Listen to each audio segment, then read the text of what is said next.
रावलपिंडी के इलाका चक्री रोड पर ख़तरनाक हादसा।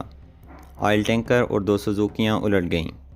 तफसीलात में जाने से पहले आपसे दरख्वास्त है कि नाज़रीन NN उर्दू का यूट्यूब चैनल सब्सक्राइब करके घंटी का बटन दबा दें ताकि आपको हर आने वाली वीडियो सबसे पहले मिले। नाज़रीन, तफसीलात के मुताबिक आज जुम्मा के रोज़ चक्री रोड पर वाक़या कैपिटल स्मार्ट सिटी के मरकज़ी दरवाज़ा के करीब ऑयल टैंकर उलट गया।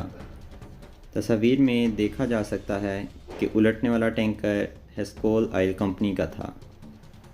यानी शाहदीन का कहना है कि टैंकर तेज़ रफ्तारी के बायस उल्टा है, जबकि इसी हादसा में दो सुजुकियाँ भी उलट गईं।